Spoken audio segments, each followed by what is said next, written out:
Buenos dias, Gunners Collective. Back at it? You already know. Like a motherfucking smack addict, right?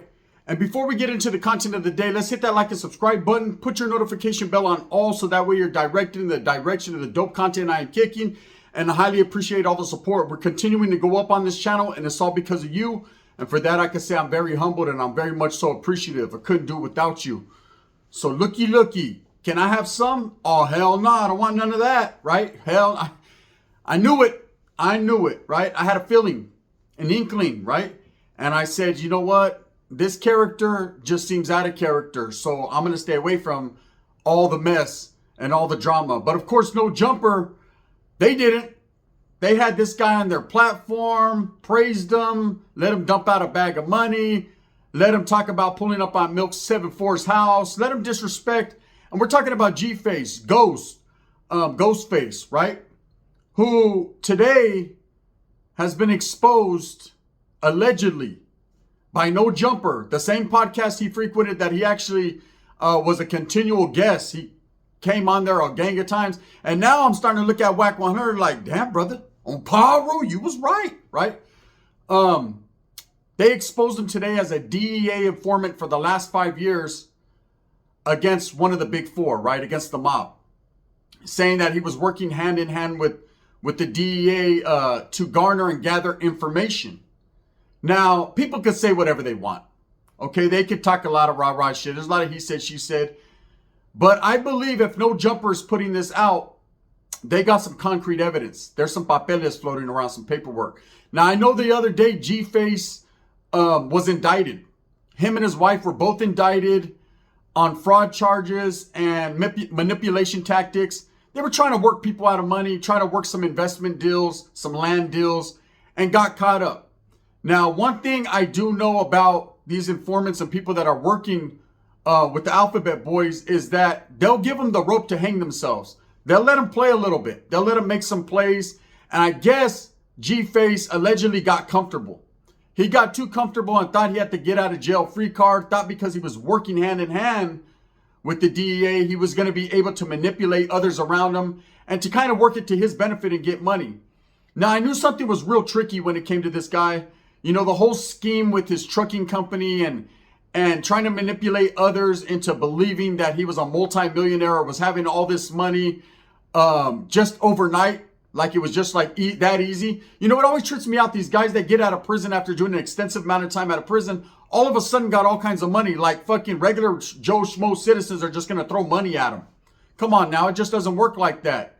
He had to put himself in position and make these necessary moves or these moves to get that. Now, I thought when I first seen G-Face, I didn't care about, you know, what people were saying about there was paperwork floating on him around about him telling on his crime partner and putting his crime partner in prison forever and all these things. And then people were talking about, yeah, he switched hoods and he's a audio hopper. He used to be from, you know, What's up, Woods? Right? Armenian Power. And then from Armenian Power went to White Fence. That's Southern California business. That's their business. If that guy's a hood hopper and chooses different audios, ain't nothing wrong with it. People do that. You know, he might have got jumped in as a kid and then decided it wasn't for him and kind of stepped away from that and started to hang around with different vatos and got put on. Now, it happens. It happens all the time.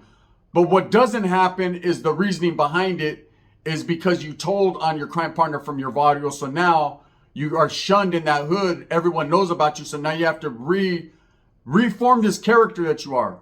And this guy, Ghostface, G-Face, vehemently denied, man, several times that he was even the rapper Ghostface, Little Ghost, that wasn't him. I mean, pictures and tattoos, and I mean, motherfucker, that's you with the green eyes, bro. We know what you look like.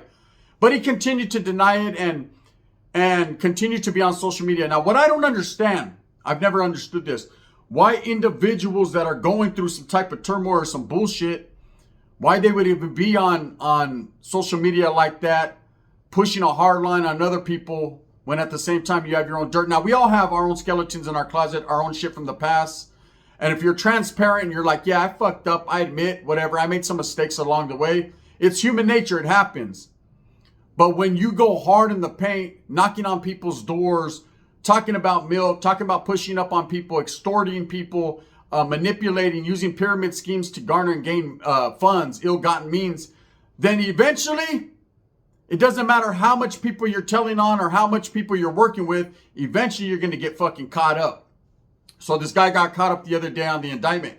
And I seen it, and I wasn't even going to do a spill on it because I was like, it's all alleged at this point. He's going to go through his court cases. They unsealed the documents, the indictment, and it was out there. You could Google it. And I was like, wow, you know, he got his old lady caught up in a fucking scheme in a situation. And usually when a chick gets caught up with you, one of two things happens. Either they start to threaten her about her children, about her livelihood, and she flips and turns on the dude so that way she can get less time or probation. And the guy has to bite the bullet and take that case. Or I've even seen instances where the guy fucking flips on the chick and blames it all on her and she takes the rap. So we'll see how that situation works out. But according to No Jumper, their pal, their homeboy, the guy who they brought onto their platform and Adam was praising us. Oh man, you're a real good dude, right? They're the ones that exposed them. And that just shows you the type of characteristics of that company, the type of characters that they bring on there, and as well as the type of shit going on around there is that they're quick to slap you in the face when shit comes out on you. They love investing their time, not in rap music and in the promotion of young entrepreneurs, but they love promoting hatred, tomfoolery, bullshit, frivolousness, and of course, in this case, the fact that a former member, I guess you would say former member now of No Jumper, is actually a DEA informant for the last 5 years against the mob. Okay, that's a tricky situation. And now that it's out there, Ghostface no longer has a career on YouTube. I mean, he's already looking at an indictment, so he's pretty much done. Now, how were No Jumper able to get these sealed documents? How were they able to get this paperwork? I mean, crazier things have happened. I think the unraveling started when this guy was indicted, him and his old lady, on the fraud charges and the land manipulation charges. I think that's what opened the can of worms, and ultimately, you have people that work behind the scenes that can't wait to expose other people. Now, it's a fucked up situation, and it's all alleged at this point. It's all alleged. There's a lot of people that are going to go in on Ghostface, G-Face, because of his past, because of how critical he was on other people. I'm not one of those people. I'm not going to say it's true or not. I haven't laid my eyes on the paperwork, so I don't know. It's all alleged at this point, but obviously No Jumper feels the need to push the propaganda out there to social media and let people know that his hand's been played out. You know, if that's the case, man, I could honestly tell you there was some mighty tricky things about G-Face that I didn't like. One was the way that he would talk high and mighty and high power on YouTube, on other social media platforms, disrespect people. He disrespected the Norte, the Norteño cause, talking about NK. He was a Norteño killer. And then he would go behind the scenes and apologize. He did reach out to me, Gun, I support you. I know that you're not active. I know you're a dropout and none of that. Like he wasn't, right? Like I didn't know he paroled off an SNY yard. Come on now, buddy. You know, I do my homework as well, but I wasn't tripping off that because I was in the same boat as far as not being active, not pushing an agenda, I thought, right? And he got at me behind the scenes. Hey, bro, we're good. I support you. I like your channel, but I'm going to be me. And I'm going to drop hot content and hot topics. And that's just the way it is. I'm not sugarcoating it for no one. But at the same time, I've learned my lesson on trying to smut people up with frivolous paperwork that wasn't even real. You know, I had to bite the bullet on that. And as a man, I apologized. And I'm going to go forever forward. Shit happens. But No Jumper putting it out there on someone who they considered a friend. Now, I know Adam 16 and his family were mutual friends with Ghostface. He's talked about having dinner with Adam, their families interacting, kids playing together, all kinds of different things. So at the end of the day, that's pretty crazy to see No Jumper's the first one to drop this exposing hand on G-Face. But hey, I'm not, it's nothing new to me. I'm not shocked. And the reason why is the relevant things that they do that I've seen, as far as the No Jumper podcast, is they're quick to smut someone up for views and for money and for clout. Quick. You know, you think, and a lot of people think that it's the type of platform to go on to push your fucking products, to push your brand, that it's going to turn you into something because Adam does provide one of the biggest podcasts on the West Coast. But at the end of the day, I've always been critical and skeptical of that podcast myself because I see a lot of individuals that go on that podcast get incarcerated, locked up, indicted. Just certain things happen. I'm not saying that Adam and his crew in any shape or form are telling on people. I wouldn't put that on them. But at the end of the day, it's mighty peculiar that motherfuckers come up short right there. Now, G-Face has a bad history. He's left a bad taste in a lot of people's mouth, especially his crime partners. Now it's making everything people said and have alleged against him look real. If there is paperwork saying that he's been working with the DEA, what information has he been giving? Has he been testifying on the unders? He's pretty well recognizable with all the tattoos and the way he was moving. I was always concerned with his well-being when he was moving around the Los Angeles area, wondering how he was able to get away with it, having been alleged to have put his crime partner away forever. I remember when Whack 100 accosted him and presented the case right there on the No Jumper podcast on a live. That motherfucker smoked a whole pack of cigarettes in about 5 minutes. He was shaking and shivering and sweating, and I never seen G-Face to that point sweat all over that fake Louis Vuitton shirt that fast. He was definitely sweating out Gucci. He was sweating out Gucci, right? You could just tell by his reactions, the way he was carrying himself, that had a negative impact on his anxiety and his well-being. Basically, any analyst or any person who knows and is aware of the way people move, you could tell he was nervous for a reason. And the reason was Whack 100 was confronting him. Not that Whack 100 was going to do anything to him, because I'm sure Whack 100 himself also ain't as clean as people may seem or think. But at the end of the day, Whack did, to his face, like a man, ask him about the alleged, telling and paperwork and all that. And that guy was fumbling and shaking and doing the fit and combustion. And at the end of the day, he was able to give Whack 100 an excuse. But I didn't see him on the No Jumper podcast after that. Even prior to that, a couple weeks prior to that, he brought some brothers, man, who around him who are sure are nervous than a motherfucker right now. Hopefully they didn't do nothing around that individual, because if he was a DEA informant for the last 5 years against an entity like the mob, then best believe he told every fucking payday candy bar you stole from 7-Eleven. And let me tell you, brother, do not put Slurpee in the big gulp. They need theirs back. Like Mike Jack, So what's the situation now? If it does come out legitimately, there's paperwork that this guy was a confidential informant for the DEA working against the mob. Wow. That's big news. That's big news in Southern California, or in them circles of No Jumper and the people that fucked with this guy. The people that gave him credibility to his stories, the people that were on his jock, oh, you're a real one, all because he showed a little bit of money and was riding around in a Lamborghini. Okay?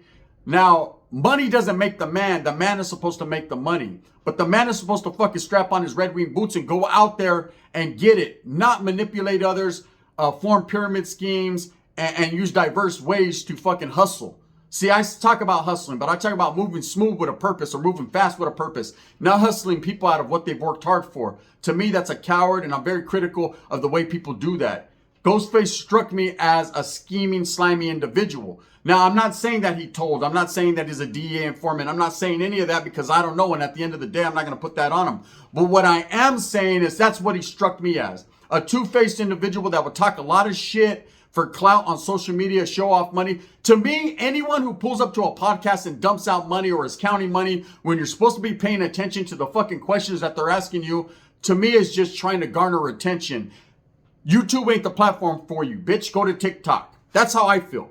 People that do that are constantly counting money, it's because they've never had it. If you're showing off stacks of money and counting them constantly, it's because you've never had it.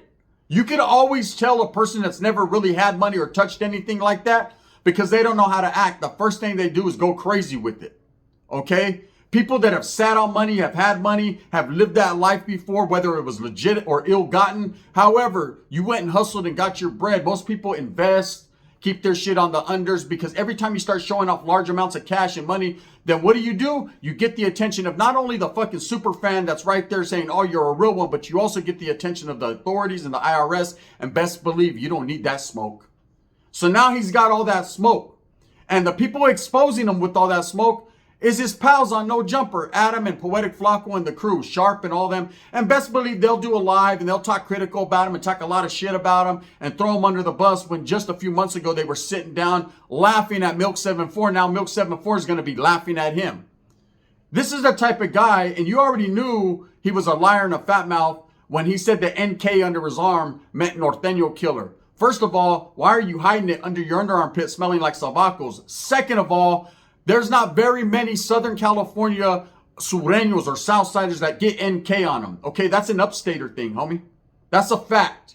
I've never in my life ever seen a Southsider from Southern California get an NK on them, because at the end of the day, they don't even recognize the existence of the Norte other than in a respectful manner, unless your name is Bozo and Lefty Gunplay and them cats. But that's just a clout rap thing that's going on, right? But real Southsiders, sureños that move in silence like lasagna, that are really about the business, they ain't tripping off the Norte like that. They've done time. People like Young Dopey that respect the Northern raza. And that's just what it is, man. And it's a vice versa thing. You'll notice a lot of Norteños do support, or not support, but they do respect the Sureños from the South. It's the ones from upstate that they have an issue with.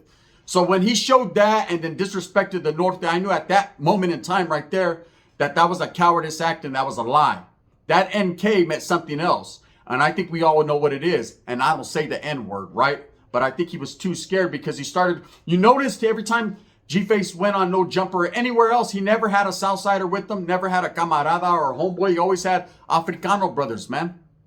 You know, he started going that route, talking about he was a manager and promoting music. Come on now, man. Dudes that do that are promoting music and doing all this. They tell it like a motherfucker. I'm just saying. Anyways, at the end of the day, we're going to see how it all works out for him. You know, but it's kind of funny that the same team that was fucking with him heavy, No Jumper, are the ones to expose him. And that just shows you one thing that I've been saying for a long time. Doesn't matter who you are and how much Adam says and his crew that they respect you. The one slip up or a slight mistake and they're going to throw you under the bus. It's all a big scheme. It's all a big circle. People talk shit about people and then kick it with them again. People fucking disrespect people behind their backs, but they're all good in their face, trying to give them a fucking kiss behind the earlobe. I noticed it. I've seen it, and that's why I don't want nothing to do with it. I stay in my own lane, in my own zone. Now, I have been, and I can't be a hypocrite. In the past, I have, not treaded lightly on people. And I learned my lesson, and I learned one thing in life. And the one thing I learned in life is, hey, it ain't my business, so fuck them. Let them do them. I'm going to do me. Until people start getting in my business, then I'm going to have to clap back for reals. When it comes to G-Face, this is crazy, because if it's being exposed that he did this, he's dealing with an organization and a group that I really don't like to speak on. But at the end of the day and at the same time, I'll say that to say this: they don't fuck around. Anyone who knows, and basically they pulled their protection. If it's being exposed by the D.E.A, because the paperwork had to come from somewhere within, whether it was behind the scenes or up front, this guy's protection is pulled, and now he's in trouble. He's in serious trouble, especially with a case pending that he's indicted on, which is probably a federal case. If he goes to the feds, man, he's asked out. It's a rap-a-lappagus. Game over. Everything you do in life, if you make that bed, you're going to lay in it. Whether you buy a hard pillow or a pillow with feathers, Holmes, that's up to you. Right now, it looks like G-Face is laying on a hard pillow. Now, again, I haven't seen no paperwork, so this is just alleged. If it's true, he's in trouble. Okay, he's in bad trouble. Not only does he have to worry about the authorities, but he has to worry about the streets, because the streets talk. But you see, No Jumper are the main ones pushing the agenda, getting into street politics and street shit, mentioning groups like the Mexican Mafia. Okay, dispense up for even mentioning that entity, but for saying things like that, and basically thinking that they can, or that it's just something that they could have in their lips or in their dentures. It isn't. Okay, this is an organization that, to me, I didn't even know exists in true form, right?